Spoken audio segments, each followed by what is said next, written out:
Hello! Hi అండి. అందరూ ఎలా ఉన్నారు? ఈరోజు ఈ వీడియోలో నేను రీసెంట్‌గా యూఎస్‌టీ ఏమేమి వస్తువులైతే తీసుకురాకూడదు అని చెప్పేసి ఒక వీడియో చేశాను. సో, అందులో గోల్డ్ గురించి కూడా చెప్పాను. గోల్డ్‌ని డిక్లేర్ చేయాలి అని చెప్పేసి. బట్ చాలా మందికి దాని మీద చాలా రకాల డౌట్స్ ఉన్నాయి. అండ్ కొంతమంది అడిగినటువంటి డౌట్స్‌ని చూసేసి ఓకే. వీళ్ళకి వేరే విధంగా కూడా అర్థమై ఉంటది అని చెప్పేసి నాకు అనిపించింది. సో, అందుకోసమే ఈరోజైతే ఈ వీడియో మీకు గోల్డ్ గురించి మొత్తం రిలేటెడ్‌గా చాలా డౌట్స్ ఉన్నాయి. వాటన్నిటికి కూడా క్లారిటీగా అయితే చెబుతాను.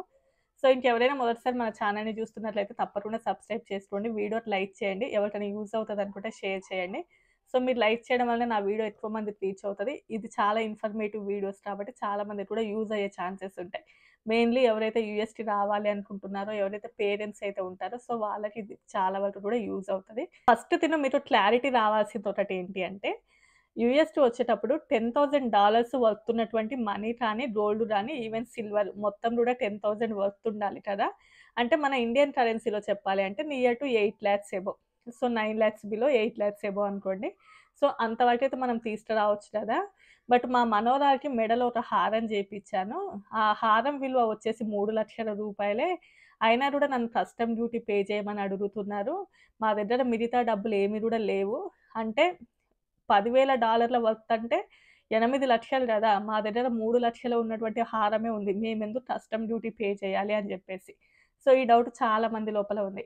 ఫస్ట్ థింగ్ $10,000 వర్త్ ఉన్నటువంటి మనీ కానీ, బంగారం కానీ తీసుకురావచ్చు అంటే, దాని యొక్క అర్థం ఏంటి అంటే, $10,000 లోపు ఉన్నటువంటి డబ్బులు గానియండి, బంగారం అంటే కాయిన్స్ కానియండి, గోల్డ్ బార్స్ ఉంటాయి చూసారా? అవి గాని తీసుకురావాలి. అంతేకాని మెడలో తయారు చేసినటువంటి నక్లెసులు గానియండి, హారాలు గాని, చేతికి తయారు చేసిన గాజులు, పాపెడ బిళ్ళలు, వడ్డాణాలు ఇవన్నీ గూడా ఆ 10,000 లోపల ఇంక్లూడ్ అవ్వవు. అది డిఫరెంట్. ఇది డిఫరెంట్. ఆ $10,000 లోపల ఓన్లీ కూడా మనీ గానియండి, సిల్వర్ కాయిన్స్ కానియండి, గోల్డ్ కాయిన్స్ కానియండి, గోల్డ్ బార్స్ అంటే ఆర్నమెంట్ తయారవ్వక ముందు ఉంటది చూసారా? సో, అది మాత్రమే ఇంక్లూడ్ అవుతది. మీరు తయారు చేసేటటువంటి నక్లెసులు, వడ్డాణాలు, లాంగ్ చైన్‌లు, ఈవెన్ స్మాల్ చైన్ గూడా ఇంక్లూడ్ అవ్వదు. అది డిఫరెంట్. దానికి మీరు కస్టమ్ డ్యూటీ పే చేయాల్సిందే. సో, మీకు అర్థం అవ్వాల్సింది ఏంటంటే $10,000 వస్తు తీసుకురావచ్చు అనంటే, మీరు తయారు చేపించినటువంటి వస్తువులను తీసుకురాకూడదు. గోల్డ్ కాయిన్స్ కానియండి, గోల్డ్ బాల్స్ గానియండి, లేదు అనుకుంటే మనీ. సో, దాని యొక్క వాల్యూ అలా ఉండాలి తప్ప, ఇవి ఇంక్లూడ్ అయితే అవ్వవు. సో, ఇది చాలా మందికి ఉన్నటువంటి డౌటు. మేము గాజులు తీసుకొనొస్తున్నాం మా మనవరాలికి. మేమెందుకు కస్టమ్ డ్యూటీ పే చేయాలి? దాని యొక్క వాల్యూ రూ. 1,00,000 గదా! సో, అది గూడా మీరు పే చేయాల్సిందే. ఎందుకు అంటే, మీరు తయారు చేసినటువంటి వస్తువులు ఇంక్లూడ్ అవ్వవు. Ornaments are not included in this $10,000 అన్నట్లు. సో, మీకు ఫస్ట్‌ది ఇదైతే క్లారిటీగా అర్థమైందని అనుకుంటున్నాను. ఫస్ట్ పాయింట్ క్లారిటీ అయిపోయింది. సెకండ్ పాయింట్ గోల్డ్ లోపల ఓల్డ్ ఉంటది, న్యూ ఉంటది. ఓల్డ్ అంటే ఏంటి అంటే 1 ఇయర్ కంటే ముందు తీసుకున్నది ఓల్డ్ అయిపోతది. సో, 1 ఇయర్ అప్పటి నుంచిది న్యూ అనుకోండి. అంటే ఫర్ ఎగ్జాంపుల్ మీరు మే 1కి యూఎస్ వస్తున్నారు. సో, మే 1 2025కి మీరు యూఎస్ వస్తున్నారు అంటే పోయిన సంవత్సరం అంటే 2024 మే వరకు తీసుకున్నటువంటి గోల్డ్ మొత్తం గూడా న్యూ గోల్డ్ అవుతది. మే 2024 కంటే ముందు తీసుకున్న గోల్డ్ మొత్తం గూడా ఓల్డ్ గోల్డ్ అవుతది. న్యూ గోల్డ్‌కి తప్పకుండా 3% కస్టమ్ డ్యూటీ పే చేయాల్సిందుంటది. సో, అంతకంటే ముందున్నటువంటి ఓల్డ్ గోల్డ్ మీరు తీసుకొనొస్తే, దానికి ఎలాంటి కస్టమ్ డ్యూటీ పే చేయాల్సినటువంటి అవసరం లేదు. సో, ఇది గూడా మీరు చూపించాల్సిందుంటది. అదెలా అనేది గూడా నేను ఈ వీడియోలో మొత్తం మీకు క్లారిటీగా చెప్తాను. అండ్ ఈ కస్టమ్ డ్యూటీ పే చేసే దగ్గర అమెరికాలో పని చేస్తూ, అమెరికన్ గవర్నమెంట్‌కి టాక్స్ పే చేసే వాళ్ళకి ఒక విధంగా ఉంటది. ఎవరైతే ఇండియా నుండి బీ1, బీ2 ఆర్ విజిటర్స్ అంటే పేరెంట్స్ మోస్ట్‌లీ ఎవరైతే వస్తుంటారో వాళ్ళకి ఒక విధంగా ఉంటాయి అదన్నట్టు ఈ కాలిక్యులేషన్స్. సో, ఎవ్వరైనా కూడా కొత్త బంగారానికి 3% కస్టమ్ డ్యూటీ పే చేయాలి. అండ్ పాత బంగారం ఏదైతే ఉంటదో దానికి విజిటర్స్ అంటే పేరెంట్స్ గూడా ఎలాంటి కస్టమ్ డ్యూటీ పే చేయాల్సిన అవసరం లేదు. Next third point custom duty కొత్త బంగారానికి ఎవరైనా పే చేయాల్సిందే. కానీ అందులోపల ఎవరైతే పేరెంట్స్ యూఎస్‌కి వస్తూ ఉంటారో వాళ్ళకి $100 వరకు ఓకే. అంతకంటే ఎక్కువ ఉంటే పే చేయాలన్నట్లు. ఫర్ ఎగ్జాంపుల్ మీరు ఒక నెక్లెస్ తీసుకొనొస్తున్నారు. దాని యొక్క వాల్యూ వచ్చేసి ₹1,00,000 అనుకోండి. విజిటర్స్ ఏంటి అంటే అదే పేరెంట్స్ ఎవరైతే ఉంటారో అండ్ ఈ బీ1, బీ2 వీళ్ళు ఎలా అయితే ₹8,000 వరకు మీకు మినహాయింపు ఉండేసి, మిగతాది ₹1,00,000లో 8,000 తీసేస్తే, మిగతాది ఆ అమౌంట్‌కి మీరు 3% కస్టమ్ డ్యూటీ పే చేయాల్సిందుంటది. అది రాకుండా ఎవరైతే అమెరికాలో పని చేస్తూ, అమెరికాన్ యొక్క గవర్నమెంట్‌కి టాక్సెస్ కడుతూ ఇక్కడ పని చేస్తూ ఉంటారో, వాళ్ళు మాత్రం ₹1,00,000 నర ఏదైనా తీసుకొనొస్తే $800 వరకు మినహాయింపు ఉంటది. అంటే ఫర్ ఎగ్జాంపుల్ చెప్పాలంటే 64,000 మీరు క్యాలిక్యులేట్ చేసుకోండి. ఒక డాలర్ ఈక్వల్ టు $85 కాబట్టి $800 ఇంటూ $85 క్యాలిక్యులేట్ చేసుకుంటే ఎంతైతే అవుతదో అంతవరకు మీకు డ్యూటీ ఫ్రీ ఉంటది. ఆ తర్వాత ఉన్నటువంటి 25,000 వాటికి మాత్రం మీరు మనీ పే చేయాల్సింది ఉంటది. ఫర్ ఎగ్జాంపుల్ మీరు 2,00,000 తీసుకొనొస్తున్నారు. $800 వరకు మినహాయింపు ఉంచేసి మిగతాది 1,00,000 చేంజ్ ఉంటది కదా! దానికి మాత్రం మీరు కస్టమ్ డ్యూటీ పే చేయాలి. అది కొత్త నగలకి ఎవ్వరైనా గూడా. బట్ పేరెంట్స్‌కి మాత్రం ఓన్లీ $100 మినహాయింపు ఉంటది. బట్ ఎవరైతే అమెరికాలో పని చేస్తూ అమెరికా గవర్నమెంట్ టాక్సెస్ కడుతున్నారో వాళ్ళకి మాత్రం $800 వరకు మినహాయింపు ఉంటది. ఇది third point. Next fourth point వచ్చేసి మాది మొత్తం గూడా పాత బంగారమే. అంటే మేము ఈ సంవత్సరం ఎలాంటి గోల్డ్ తీసుకోలేదు. అది మేము ఓల్డ్ గోల్డే. బట్ మేము పేరెంట్స్‌లాగా యూఎస్ వస్తున్నాం మా పిల్లల దగ్గరికి. సో, మేము పే చేయాలా ఈ కస్టమ్ డ్యూటీ. ఏం పే చేయాల్సిన అవసరం లేదు. పాత బంగారానికి ఎవరు గూడా ఏమి పే చేయాల్సిన అవసరం లేదు. But you definitely should prove అన్నట్లు. ఇది మాది పాత బంగారమే అని చెప్పేసి నువ్వు ప్రూవ్ చేయాలి. ఎలా ప్రూవ్ చేస్తారు? మీ దగ్గర ఇన్వాయిస్ ఉండాలి. అంటే నెట్ వెయిట్ ఎంత, గ్రాస్ వెయిట్ ఎంత, ఎంత జీఎస్టీ కట్టారు అండ్ వాటి యొక్క ఫోటోస్ అవన్నీ కూడా చూపించేసి మీరు ప్రూవ్ చేయాలన్నట్లు. ఇది మాది పాత బంగారమే అని చెప్పేసి అక్కడ కస్టమ్స్ వాళ్ళకి మీరు ప్రూవ్ చేయాల్సింది ఉంటది. సో, అలా ప్రూవ్ చేసినట్లయితే then okay. Custom charges pay చేపించుకుంటారు.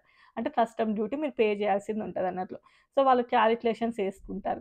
And కొంతమందికి మీరు అబద్ధం చెప్పడానికి ఉండదు. అంటే మాదిది పాత బంగారమే అంటే కొత్తది తీసుకొనొచ్చేసి మేము ఏం మనీ పే చేయొద్దు అని చెప్పేసి ఇది మాది పాత బంగారమే అంటే అలా రాదు. వాళ్ళంతా కూడా క్యాలిక్యులేట్ చేసుకుంటారు. స్పెషల్‌గా వాళ్ళ దగ్గర ఉంటారు పర్సన్స్. వాళ్ళు మొత్తం కూడా అది పాతదా, కొత్తదా అని చెప్పేసి మొత్తం కూడా వాళ్ళు డిక్లేర్ చేసి చెప్తారన్నట్టు వాళ్ళకి. సో, మీరు ఎలాంటి అబద్ధాలు కూడా చెప్పాల్సిన అవసరం లేదు. ఎందుకంటే ఫర్ ఎగ్జాంపుల్ ఒక 1,50,000 వర్తున్నది తీసుకొనొస్తే వీసా హోల్డర్స్‌కి అయితే మినిమమ్ ఒక $30 ఏమో పడతదనుకుంటా అంతే. సో, మీరు తీసుకొచ్చినటువంటి నగలను బట్టేసి మీరు ఎంత పే చేయాల్సిందనేది ఉంటది. సో, ఇదైతే మీకు క్లారిటీగా వచ్చిందని అనుకుంటున్నాను. అండ్ నెక్స్ట్ థింగ్ ఏంటంటే చాలామంది UST even green card holders కానియండి, లేదంటే సిటిజన్స్ కానియండి, లేదంటే నార్మల్‌గా ఉన్న వాళ్ళైనా గూడా మాకు ఇండియాలో చాలా ఉంది గోల్డు. సో, మేము తప్పకుండా అది తెచ్చుకోవాలి యూఎస్‌కి. ఇంకా మేము ఇండియాకి ఎప్పుడో ఒకసారే వెళ్తున్నాం. మా బంగారం మా దగ్గరనే ఉంచుకోవాలి అనుకునే వాళ్ళు ఉంటారు చాలామంది. వాళ్ళేం జేస్తారు అంటే వాల్యుయేషన్ ఏపిస్తారు. మీకు బయట గోల్డ్ వాల్యుయేషన్ ఏసేవాళ్ళు ఉంటారన్నట్లు. సో, వాళ్ళు ఆథరైజ్డ్ వాళ్ళు. అంటే వాళ్ళు కస్టమ్స్ వాళ్ళకి ఆథరైజ్డ్ అన్నట్లు. అంటే కస్టమ్స్ ఆథరైజ్డ్ గోల్డ్ వాల్యుయేటర్స్ అని చెప్పేసి వాళ్ళు బయట ఉంటారు. మీరు కావాలంటే సెర్చ్ చేసుకోవచ్చు. మీకు నియర్ బైన ఉండేటటువంటి ప్లేసెస్ లోపల ఈవెన్ హైదరాబాద్ అలాంటి చోట్లయితే తప్పకుండా ఇంకెక్కువ మోతాదులోనే ఉంటారు. ఈవెన్ బెంగుళూరులో గూడా ఉంటారు. సో, వాళ్ళ దగ్గరికెళ్ళినప్పుడు వాళ్ళేం జేస్తారు అంటే మీ దగ్గర పాత బంగారానికి ఎలాంటివి లేవు. అంటే ఆబ్వియస్‌లీ ఎవరి దగ్గర ఉండవు గదా! ఓల్డ్ గోల్డ్‌కి అన్ని రిసిప్ట్స్, ఫోటోస్ అవన్నీ కూడా మన దగ్గర ఉండవు గాబట్టి, చాలామంది ఎక్కువ మోతాదులో తెచ్చుకునే వాళ్ళు ఏం జేస్తారు అంటే, వీళ్ళ దగ్గరికెళ్తారు. వాళ్ళేం జేస్తారు అంటే దాని యొక్క గ్రాస్ వెయిట్ ఎంత ఉంది, నెట్ వెయిట్ ఎంత ఉంది, అందులోపల అంటే మన హారం లోపల ఏమన్నా రాళ్ళు బెట్టుకుంటారు జూసారా? అదే రాళ్ళు అంటే చైన్స్ చేసేటప్పుడు అండ్ డైమండ్స్ గానియండి, ఇలాంటివి ఏవి ఉన్నా కూడా దేని వెయిట్ దానికేస్తారు. నీకు గోల్డ్ వెయిట్ ఎంత ఉంది ఏస్తారు. నువ్వెంత జీఎస్టీనో అండ్ ప్రతీది అంటే రాళ్ళ వెయిట్ ఎంత ఉంది, దాని యొక్క ప్రైస్ ఎంత ఉంది, అది 22 క్యారెటా, 24 క్యారెటా మొత్తం గూడా ఏసేస్తారు. ఏసేసి వాళ్ళు పర్సెంటేజ్ ఉంటదన్నట్లు. అంటే ఫర్ ఎగ్జాంపుల్ 5,00,000 గోల్డ్ వరకు ఒక రకమైన పర్సెంటేజ్ ఉంటది. 10,00,000 గోల్డ్‌కి ఒక రకమైన పర్సెంటేజ్ ఉంటది. అంటే 0-5,00,000 గోల్డ్ వాటికి నాకెంత పర్సెంటేజ్ అనేది ఐడియా లేదు. ఐ థింక్ 0.05% అనుకుంటాను. 5-10,00,000 గోల్డ్‌కి ఇంకొంచెం తక్కువనే ఉంటదన్నట్లు పర్సెంటేజ్. సో, ఇట్లా పర్సెంటేజెస్ ఏస్తారన్నట్లు. ఏసి వాళ్ళు మనీ తీసుకుంటారు. వాళ్ళు ఆథరైజ్డ్ పర్సన్సే అన్నట్లు. సో, వాళ్ళకి మనీ పే చేసిన తర్వాత వాళ్ళు వీళ్ళకి రిసిప్ట్స్ ఇస్తారు. ఒక 3 రిసిప్ట్స్ ఇస్తారు. అండ్ వాళ్ళ ఫోటోస్ కూడా తీసుకుంటారు. ఫోటోస్ కూడా కలర్ ఫోటోస్ తీస్తారు. తీసుకొని ఒక పెద్ద బండిల్స్ ఉంటాయి. నేను చాలా మందిని చూసాను యూఎస్‌టీ తీసుకొనొచ్చేవాళ్ళు. అంటే అందులోపల ఫస్ట్ వాళ్ళు యూఎస్‌కి వస్తున్నారు. ఈ ఫ్లైట్‌కొస్తున్నారు. వీళ్ళు యూఎస్‌లో ఈ ప్లేస్‌లో ఉంటారు అని జెప్పేసి వాళ్ళ యొక్క Aadhaar card, pan card and passport మొత్తం కూడా అటాచ్ చేస్తారు. అటాచ్ చేసేసి ఆ తర్వాత నెక్స్ట్ ఏ గోల్డ్ అంటే ఫర్ ఎగ్జాంపుల్ ఒక నెక్లెస్ ఉంది. ఫస్ట్ ఆ నెక్లెస్ యొక్క ఫోటో ఉంటది. దాని యొక్క మొత్తం డీటెయిల్స్ ఉంటాయి. ఎంత వెయిట్ ఉంది, అందులోపల ఏమైనా రాళ్ళున్నాయా, రాళ్ళ వెయిట్ ఎంత, అండ్ గోల్డ్ వెయిట్ ఎంత, 22 క్యారెటా, 24 క్యారెటా, దాని యొక్క జీఎస్టీ. నెక్స్ట్ ఇలా ఎన్ని హారాలున్నాయి, ఎన్ని గోల్డ్ ఉన్న వడ్డాణాలు, చేతి గాజులు అన్నీ గూడా ఒక్కొక్కటి ఒక్కొక్క పేజ్‌లో ఏస్తారు.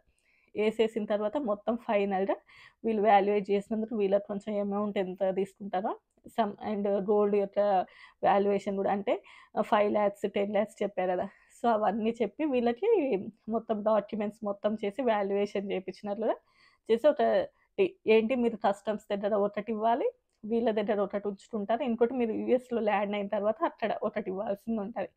ఇందులోపల ఏంటంటే చాలామంది ఏం చేస్తారంటే అంటే యూఎస్‌కొచ్చిన తర్వాత కూడా ఇవ్వచ్చులెండి గానీ, చాలామంది ఏం చేస్తారంటే ట్రస్ట్ అంటే ఇప్పుడు సెక్యూరిటీ చెక్ ఉంటది గదా! సెక్యూరిటీ చెక్‌కి వెళ్ళడానికంటే ముందే మళ్ళీ సెక్యూరిటీ చెక్ లోపలికెళ్ళకూడదు. సెక్యూరిటీ చెక్‌కి వెళ్ళడానికంటే ముందే మొత్తం గూడా గోల్డ్ మేమిట్లా డిక్లేర్ చేయాలి అంటారు. సో, వాళ్ళక్కడ ఉన్నటువంటి ఆఫీసర్స్ వచ్చేసి డిక్లేర్‌కి ఫార్మ్ ఇస్తారు. సో, అది వీళ్ళు మొత్తం ఫిల్ చేసేసి మొత్తం అంటే ఇక్కడ ఆల్రెడీ ఇతను డాక్యుమెంట్స్ ఇస్తాడు గదా! గోల్డ్‌కి వాల్యుయేషన్ ఏసేసి మొత్తము సీల్ చేసేసి మొత్తం ఇస్తాడు. ఇతను వీళ్ళు గోల్డ్ క్యారీ చేసేటప్పుడు తీసుకొనెళ్ళి వాళ్ళకి ఇదంతా చూపిస్తారు. ఇట్లా వాల్యుయేషన్ ఏపిచ్చింది మొత్తం చూపించిన తర్వాత మళ్ళీ వాళ్ళు మొత్తం చెక్ చేసుకుంటారు. మొత్తం అంటే gross weight, net weight and photos అన్నీ గూడా చెక్ చేసుకొని దెన్ వాళ్ళు ఓకే అని జెప్పేసి అప్పుడు వీళ్ళకి ఇంకో డాక్యుమెంట్ ఇస్తారు. అంటే ఇక్కడ ఎక్స్‌పోర్ట్ డాక్యుమెంట్స్ ఉంటాయి గదా! అది ఇస్తారన్నట్టు. వాళ్ళక్కడ ఇచ్చినటువంటి ఆ ఎక్స్‌పోర్ట్ సర్టిఫికేట్ ఆల్రెడీ వీళ్ళ దగ్గర ఉన్నటువంటి డాక్యుమెంట్ అవన్నీ గూడా ఇక్కడ దిగిన తర్వాత కస్టమ్స్ ఆఫీసర్స్‌కి వాళ్ళకి చూపిస్తారు. దెన్ వాళ్ళకి ఈజీ అయిపోతదన్నట్లు. అంటే మళ్ళీ మొత్తం ఇక్కడ టైం వేస్ట్ అవ్వకుండా, మళ్ళీ మొత్తం ఇక్కడ మొత్తం తీసి చూపించకుండా ఈవెన్ అక్కడైనా, ఇక్కడైనా అంతే గాని ఇక్కడ దిగిన తర్వాత గ్రీన్ కార్డ్ హోల్డర్స్ ఒకవైపు, వీసా హోల్డర్స్ ఒకవైపు వెళ్తారు. అక్కడికెళ్ళిన తర్వాత వాళ్ళకి మొత్తం వీళ్ళు చూపిస్తారన్నట్లు.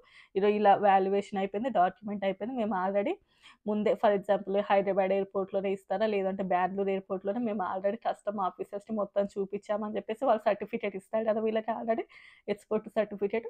అది చూస్తే అంటే ఇక్కడ వీళ్ళ పెద్ద ప్రాసెస్ ఏముండదన్నట్లు. ఆల్రెడీ వీళ్ళు మొత్తం ఆఫీసర్సే కాబట్టి ఆల్రెడీ ఆ ఎక్స్‌పోర్ట్ సర్టిఫికేట్ చూసేసి ఓకే. మీరింక ఎళ్ళొచ్చు అని జెప్పేసి అయిపోతదన్నట్టు ప్రాసెస్. అది చాలా వరకు ఏంటంటే బిజినెస్ పర్సన్స్ కావచ్చు. లేదు అనంటే ఎక్కువ మోతాదులో ఎంత లేదనుకున్న ఒక 50 తులాలు, 60 తులాలు తెచ్చుకునే వాళ్ళు తప్పకుండా ఈ ప్రాసెస్ చేసుకుంటారు. సో, అంటే గోల్డ్ వాల్యుయేషన్ ఏపిచ్చుకొని ఇదంతా చేస్తారు. అలా కాకుండా నార్మల్ వాళ్ళేంటి అంటే దెన్ ఓకే. వాళ్ళు తీసుకొనొస్తారన్నట్లు. తర్వాత మీరు తప్పకుండా డిక్లేర్ చేయాలి. డిక్లేర్ చేయడం అనంటే ఓన్లీ కస్టమ్స్ ఫార్మ్ ఇచ్చి అందులోపల మా దగ్గర ఇంత ఉంది అని రాయడం గాదు.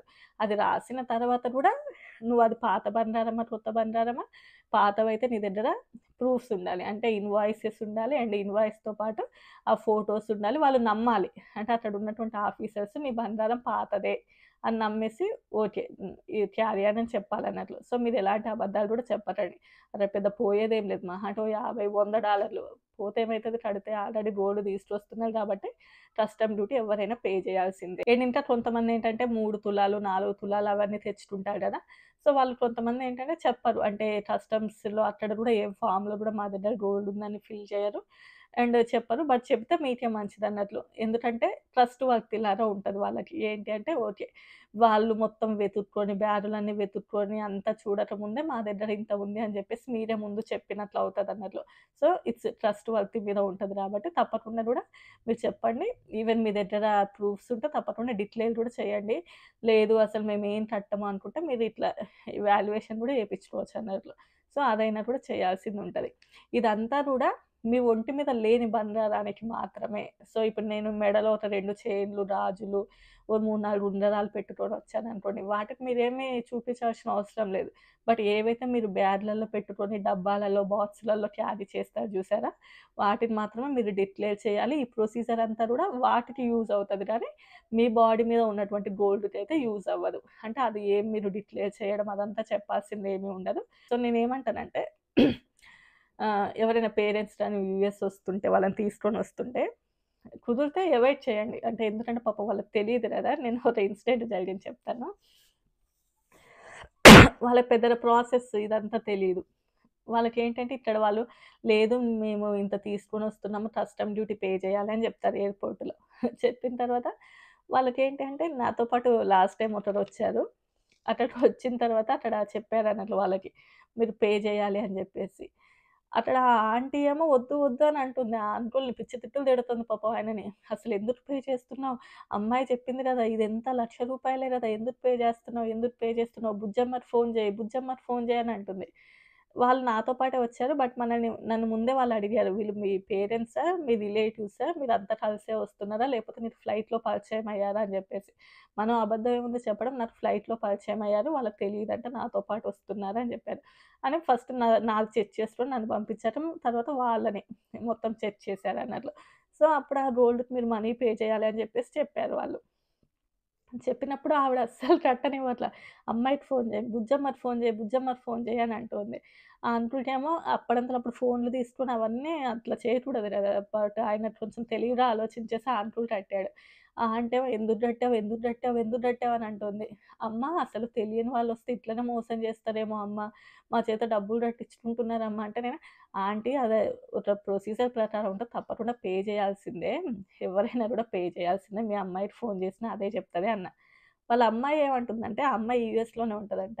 "ఎందుకు పే చేశారు?" అని అంటుంది. నాకు భలే ఆశ్చర్యం వేసింది. అంటే ఐ థింక్ యూఎస్‌లో ఉన్న చాలా మందికి గూడా ఈ ప్రొసీజర్ అంతా గూడా తెలీదేమో అనిపించింది నాకప్పుడు. చిన్న చిన్నయి తెచ్చుకున్నా గూడా మీరు కస్టమ్ డ్యూటీ పే చేయాలి అని అన్నప్పుడు పే చేయండి. ఏమి ఇల్లీగల్ ఉండదు. లేదు అంటే వాళ్ళు మోసం చేయడాలు అలాంటివి ఏవి ఉండవు. Rule is rule, rule for all. ఎవరికైనా గూడా ఆ రూల్ వర్తిస్తది. నెక్స్ట్ ఏంటంటే ఇది ఓన్లీ గూడా ఇండియా నుండి యూఎస్ వచ్చేటప్పుడే అండి. ఈ ప్యాటర్న్ ఇప్పుడు నేను చెప్పిందంతా గూడా.